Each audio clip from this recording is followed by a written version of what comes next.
Hello, this is Rudy Giuliani, and welcome back to Rudy's Common Sense. The State of the Union speech the other evening was delivered at a much more critical time in American history than usual, and I would say that's an understatement. A European nation with many connections to the United States, of blood, Ukrainian Americans, of values, this fierce desire for freedom, which we're witnessing, and of friendships, of which I have a number, and business. Much of it legitimate, although there is an issue of corruption, which we'll talk about, is being subjected to a barbaric invasion, really orchestrated by one man, a tyrant, in which the country is not only being invaded, bombed, shooting in the street, but there's no question that civilians are being targeted, not collateral damage, not corollary damage, directly. And unfortunately for Putin, it's on living, bright film. I saw one today. They hit a hospital. What are they doing? Killing civilians. We call that a terrorism in the United States. We call that war crimes under international law. And they're not stopping. They're continuing. So this State of the Union speech was given as that was going on. You would expect something to rise to the occasion. What? At the same time, Biden's administration is undergoing a massive increase in violence in the United States. Last year, 16 cities, I believe all Democrat, all run by allies of his, most of them at least. Most of them were district attorneys put in by millions of dollars by one of his chief fundraisers, George Soros, DAs who let criminals go free. These cities are in crisis. These cities are undergoing, last year, the highest number for murder in their history. I repeat that, the highest number for murder in their history. That is a crisis if you're awake and able to perceive it, or honest and willing to acknowledge it.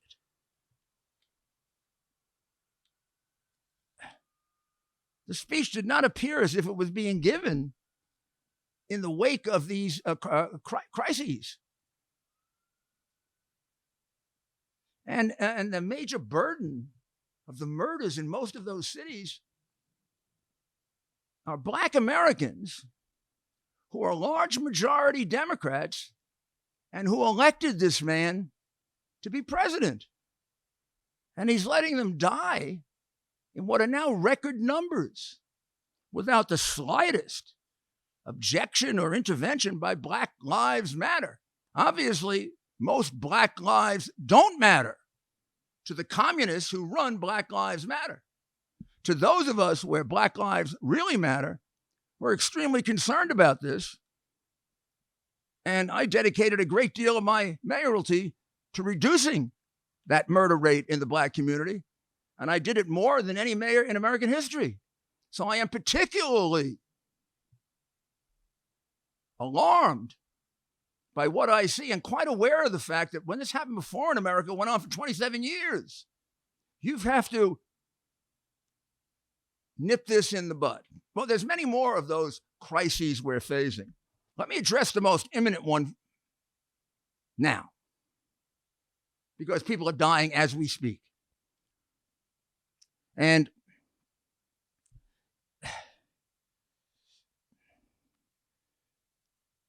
the president's speech last night, can be subjected to all this spin, and you know that happens with State of the Union speeches.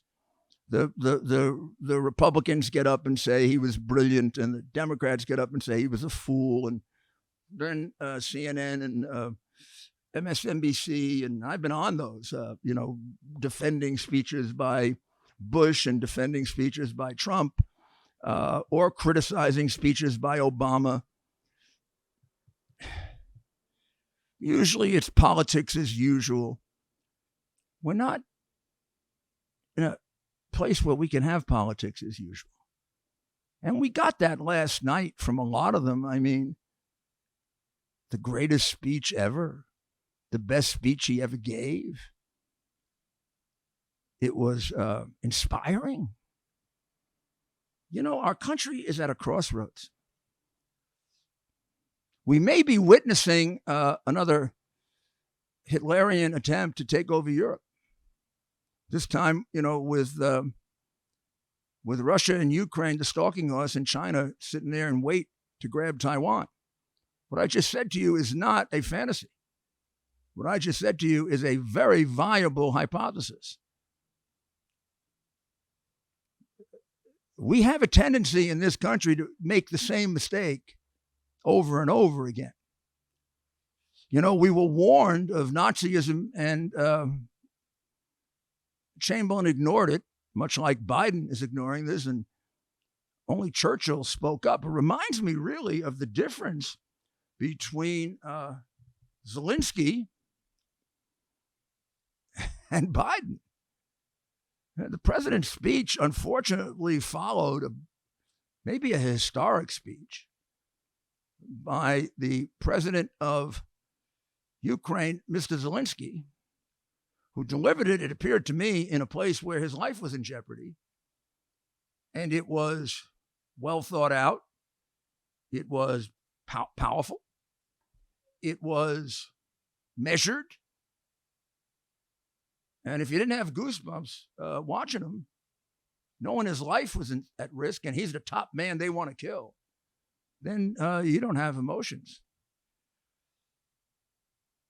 But I don't know. Let's put aside all the spin, all the nonsense about the speech, because there's one definitive report card of this speech that tells you the truth. Now, for time immemorial, CNN has lied, covered up for Joe Biden. They covered up and lied about the hard drive, about the crimes, about the election, about Hunter Biden. I've been on there and listened to the biggest lies ever told. They've tried to destroy the reputations of people who are supporters of Trump, including mine. So this is, in my view, a clear, definitive, and if I were Joe Biden, or I represented Joe Biden, I would walk into him and I'd say, boss, my friend, this is the beginning of the end. It's not the not the end of the beginning. It's the beginning of the end. When your sycophantic base comes to this conclusion and actually tells you the truth of how they rig their polls, wow, you are in deep trouble. So let's take a short break. And when we come back, we will listen to the CNN political director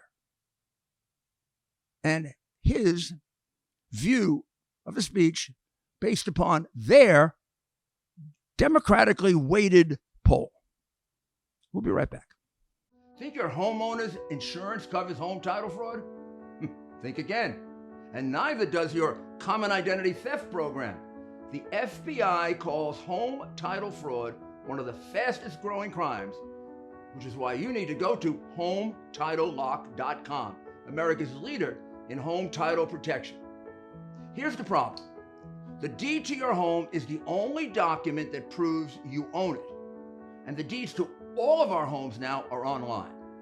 In minutes, a criminal can find and forge your name off the deed to your home and refile as the new owner.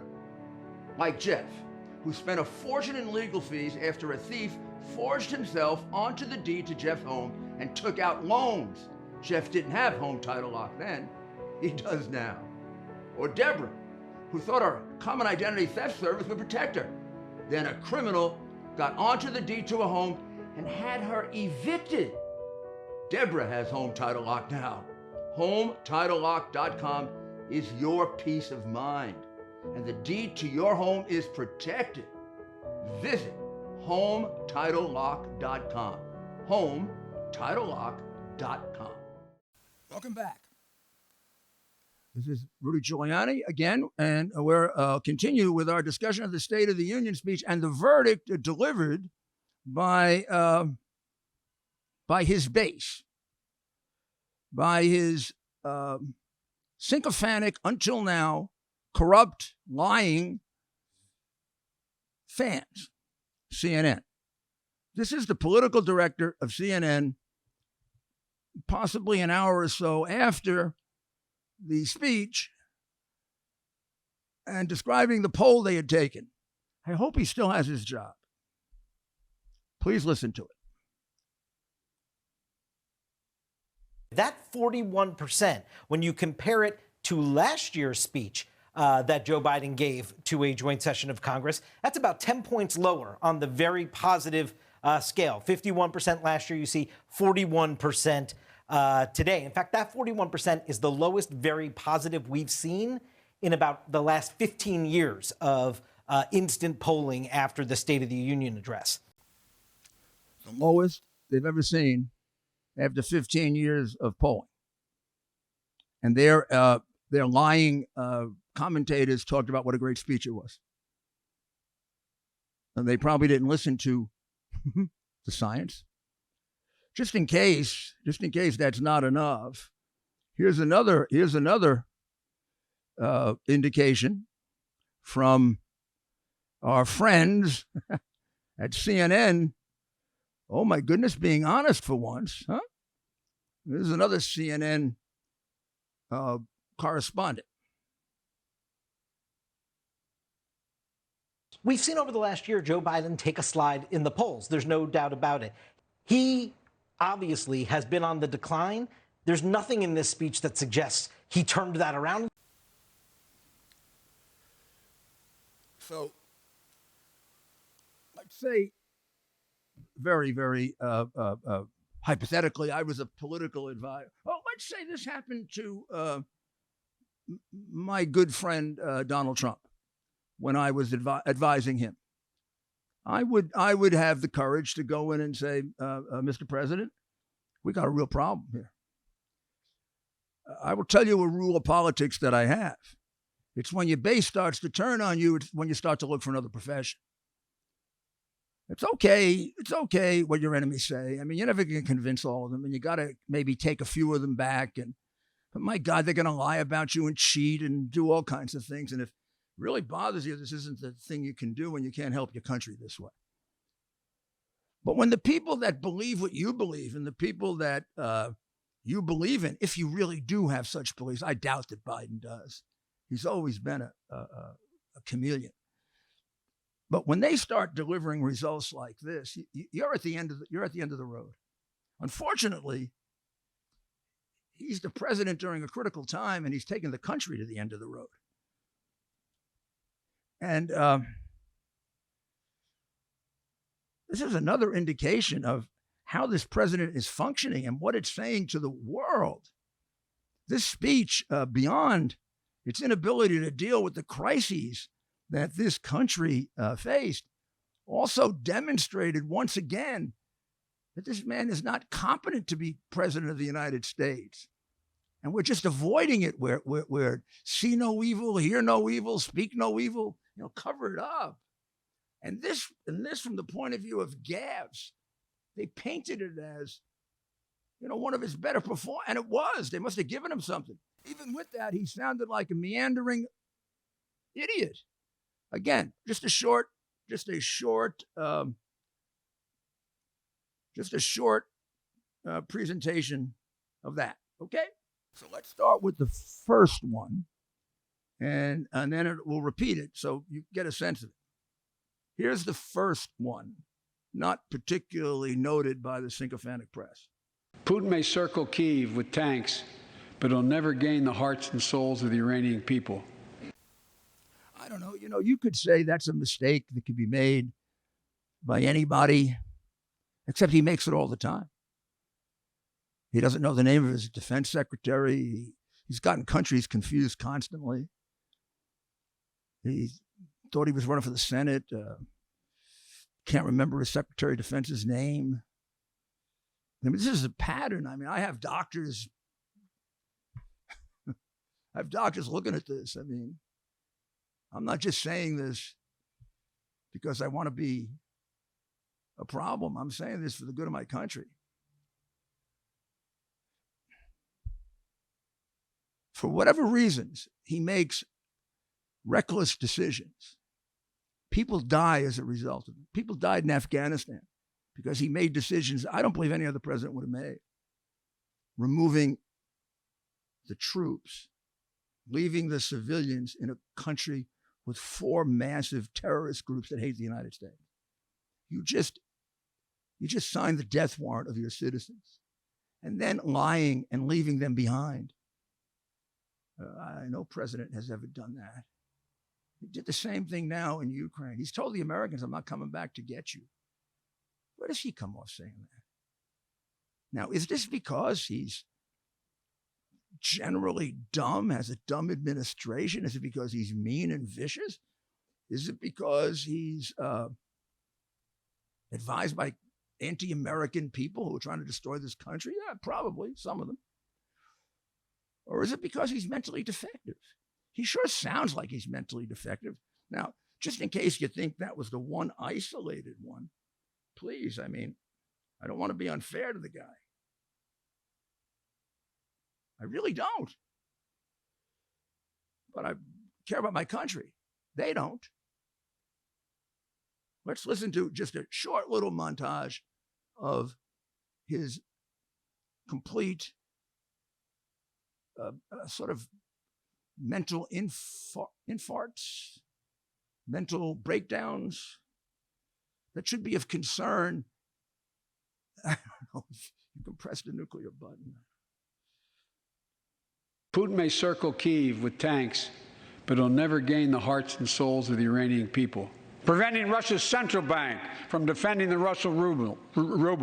And a pound of Ukrainian people, the proud, proud people, pound for pound. It's time to see what used to be called the Rust Belt become the home of a significant resurgence of manufacturing. Increasing the productive capacity of our economy. I call it building a better America. There's simply nothing beyond our capacity. Thank you. Go get him. This would be like MacArthur or Patton trying to get you to take the hill, saying the hill. You know, the hill. We are in desperate need of a leader. Zelensky is a leader. We should follow him. But we don't. His words were inspiring. His words were clear. You could understand what he was saying.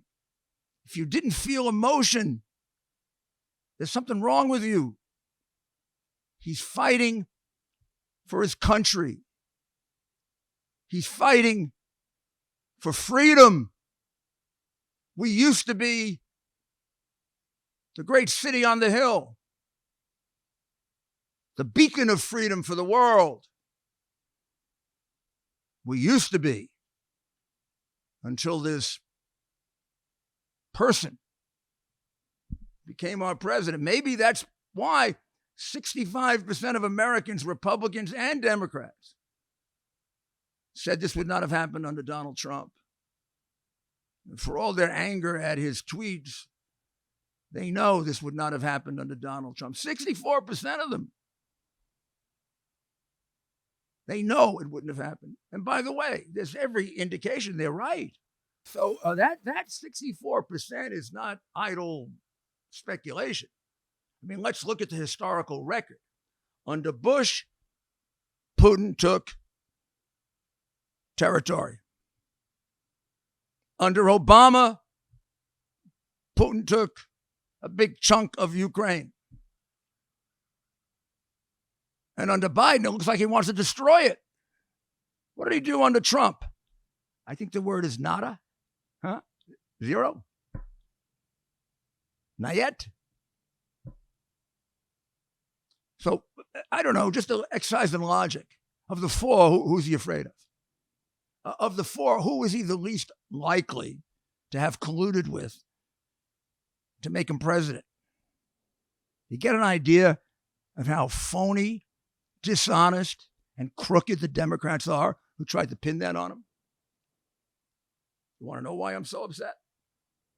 I don't like injustice. So, just by way of comparison, and maybe as a lesson to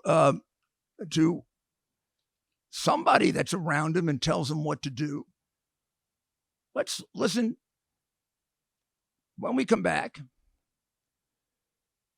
to some of Zelensky's speech and listen to a leader, because we don't have one. Maybe we should take him more seriously. I mean, the man was an actor. He is a lawyer. He was a comedian. He won a dance contest, and he was thought of as not being capable of running the country. And I went through some of that. And when I met with his chief of staff, Mr. Yermak, in Madrid, a meeting that has been lied about, falsified, misrepresented,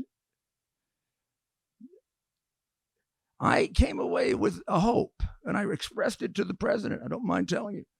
I said, I think the man has a chance. Now, I was focusing on could he deal with the corruption, with all the oligarchs around him trying to chop him up.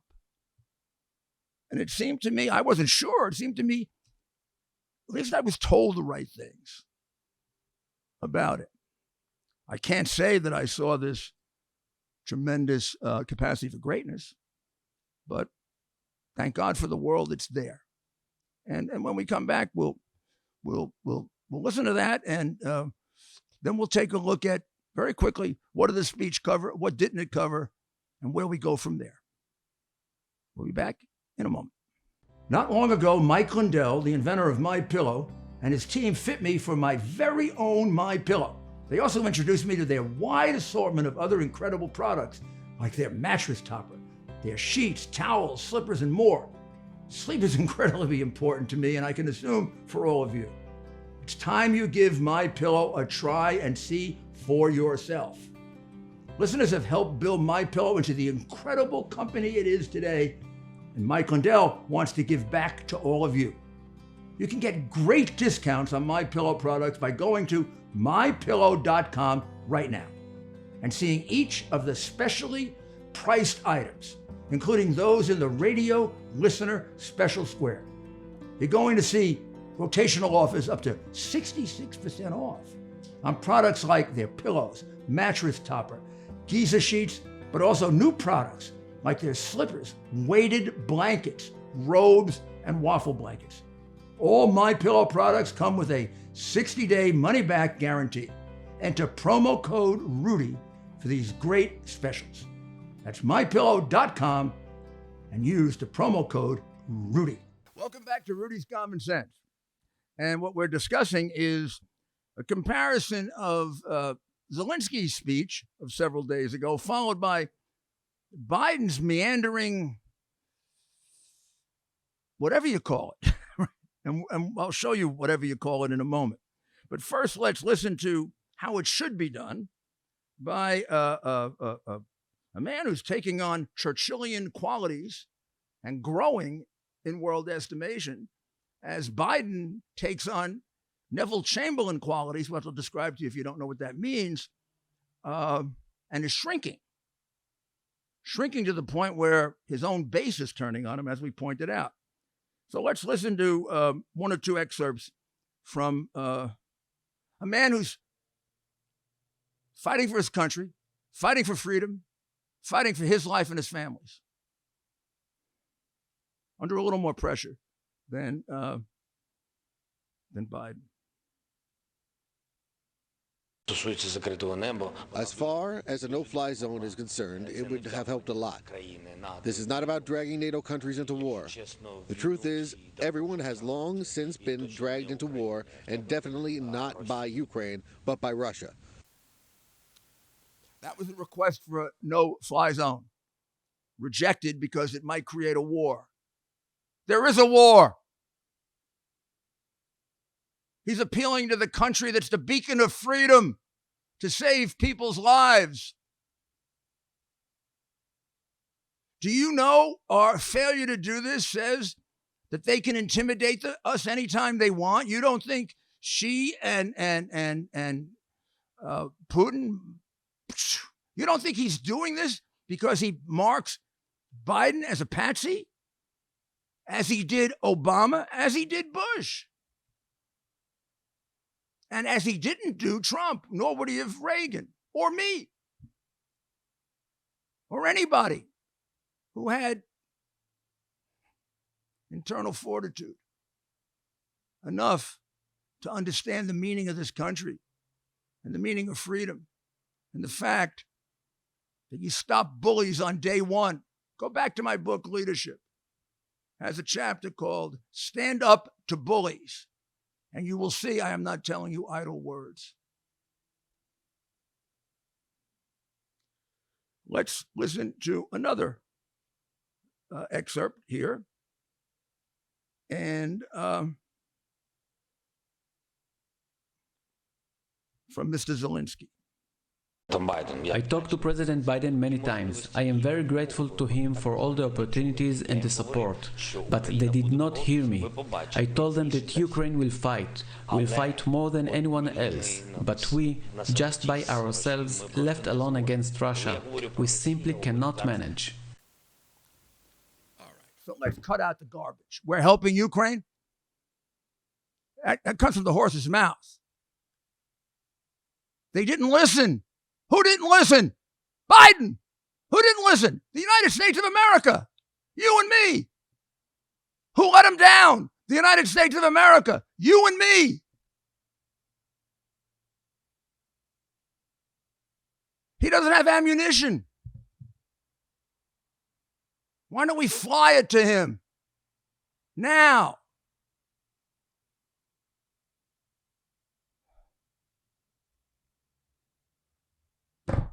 This man, this incompetent human being, surrounded by anti-Americans, is giving us the reputation of being a country of cowards. Cowards cannot be the most significant nation in the world. If we're not the most significant nation in the world, it'll be China. You want a world with China imposing its values on the world? The country that's killed more of its citizens than anyone else, 60 million? The country that's purchased so many Americans, it's pathetic.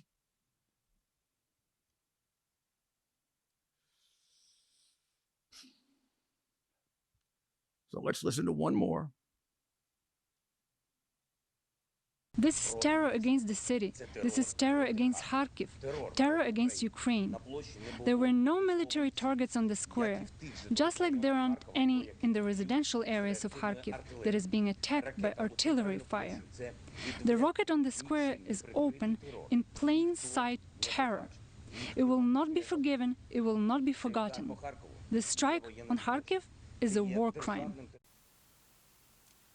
How come he has the guts to say that and Biden doesn't? Of course it's a war crime. You have to be an idiot not to realize it's a war crime. And he's talking about a city that means a lot to me, Kharkiv.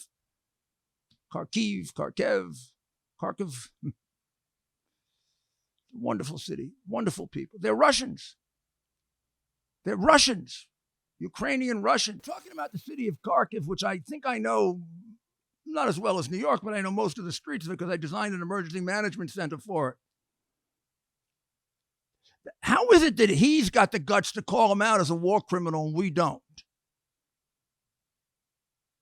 Well, that did some good because apparently just a short while ago, I received information that the World Court is going to investigate him or the Russian action as war crimes. So what about designating him? What about designating him as a terrorist under U.S. law and using those sanctions instead of the ones that Zelensky has made real clear and the foreign minister has aren't working. The American sycophantic media likes to tell you it's working, but the people who are on the line tell us it's not working. And you know Putin was ready for the sanctions. Well, here are the recommendations that I made the other day. Let's see how far we got. And this is without military intervention. This is everything we could do to help Ukraine, whose freedom is being taken away, whose people are being killed, and where war crimes are being committed. I understand at the beginning of this the reluctance to intervene because we intervene too often in too many wars. But that doesn't mean we can become this cowardly little country afraid to intervene ever, no matter what. Ukraine, the people that tell you that Ukraine is not strategically important, they don't know what they're talking about. Don, it's the breadbasket of Europe. It's filled with natural resources. It's a buffer for Russia or against Russia.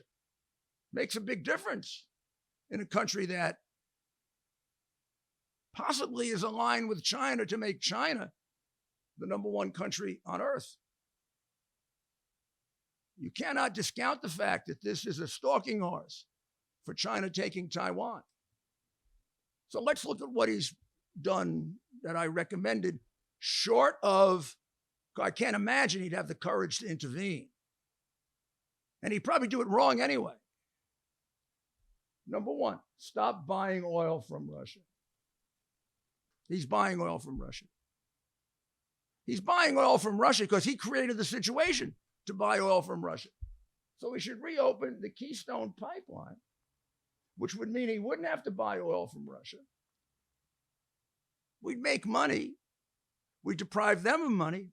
And we could also give the excess oil, sell the excess oil to the European countries that would like to be free of Russia. Cancel the Nord Stream pipeline permanently. Germany seems ready to do it. Jump on it.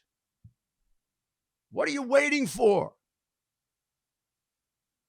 This is what gives you the sense that he's also, because the people around him could recommend this, that they're all compromised in some way. I mean, these are so obvious. Make the sanctions airtight. They're not. Democrats never do. I saw the sanctions under Obama. Then I saw Trump put his sanctions on. They're the same sanctions. Iran was doing well under Obama. Its economy got crushed under Trump. Same sanctions. You know why? Democrats lie and they don't enforce them. So how about we make the sanctions airtight? Well, one of the ways to do that, by the way, is to stop buying oil from Russia. Immediately admit Ukraine to the EU. Right away, right now. Designate Russia under American law as a terrorist. Join the prosecution of Putin as a war criminal. He never mentioned that yesterday. He didn't mention any of this. Suspend Russia from the United Nations as a war criminal. You saw all those people get up and walk out on Lavrov. You saw that. Take advantage of it. Let them veto their own suspension. Say you can't be a member of the UN while you're committing war crimes, while you're killing children. Re-educate on Ukrainian criticality. What that means is stop the lying that it's not strategically important. It is a perfectly justifiable concern that this is the first, really second, third, fourth step in a massive takeover of Eastern Europe for the benefit of Russia and China.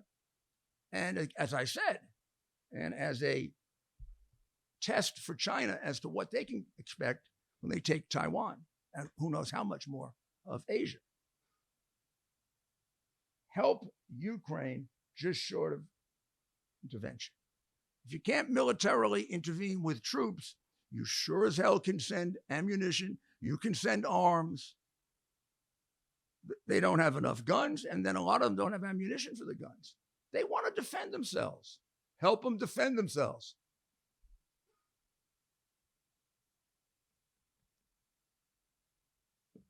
With regard to non-intervention for the future, we have to have a much more flexible definition so that we don't signal at the beginning of this, like 5 weeks ago, that under no circumstances will we use our military. Possibly, just possible. If Putin thought he might have to face our military, maybe he wouldn't have done it. Now, I say that, and I don't really believe that, because I think Putin figured out Biden with his cowardly actions with regard to Afghanistan, and then particularly leaving Americans behind to be killed. Increase our military. Do not decline the size of the military. Your 2% increase in the military budget is an effective 3% reduction. You know what a signal that is? Again, the sycophantic American press that has lost any ability to protect us, has lost any ability to be the spokesman for the public interest, doesn't note the fact that you've got spending way out of control, except for one thing, the defense of the United States. But don't do this to the military. Come on. A 2% increase in the military is defunding the military. Do you know the signal that sends? All of you, not just Biden, all of you who took an oath to protect us. You reduced the size of the military.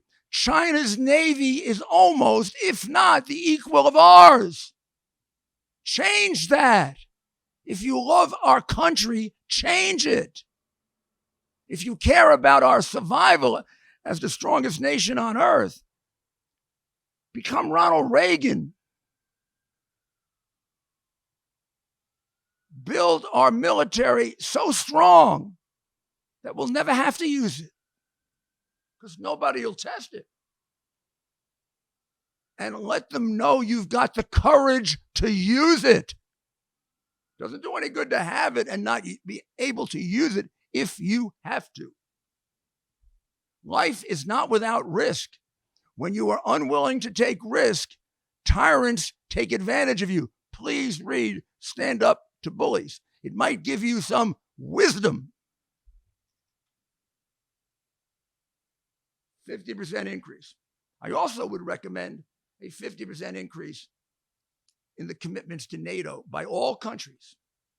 This is the time to get it out of them. They've never seen anything like this. Now, a few other things about the speech. Never mentioned crime. We've got a crime epidemic going on in this country, and he never mentioned crime. That's because he caused it. That's a subject for another time or one we've covered, but he caused it. And his big contributor, Soros, is paying the money for it. It's Democrat, progressive, liberal, socialist, communist policies that are causing the crime that is taking the lives of a disproportionate number of African Americans. And you're doing it. Same thing with our schools. Schools are being ruined.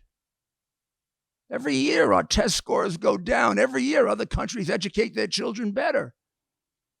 We've got in New York, 3/4 of the people who graduate don't meet standards. What kind of future do they have? You're selling them out because the Communist Teachers Union owns you. No mention of that. No mention of how you're going to halt the excessive spending.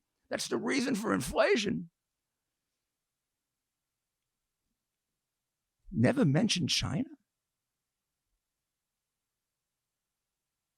That's the country who sent COVID all around the world to kill us.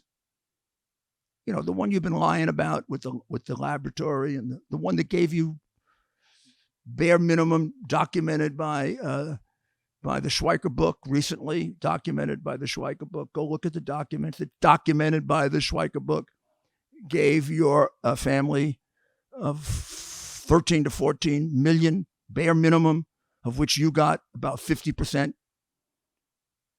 I know the liberal media won't cover it, but could this have something to do with how you're compromised with China and you didn't mention China? This is a time when you don't vote as a Democrat or a Republican. You vote as an American. And you vote for whether you'd like to see your country survive as it is. They're on their way quickly to making us they have made us a socialist country.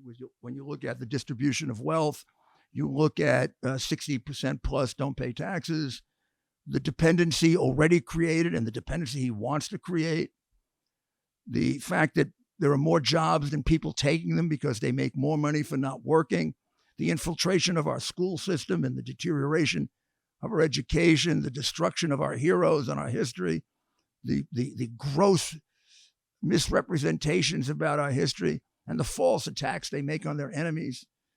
Oh my goodness. I mean, we're well along to being an authoritarian state. We're not totalitarian yet. And the whole COVID experience was an experience of democratic governors, being minor little Führers.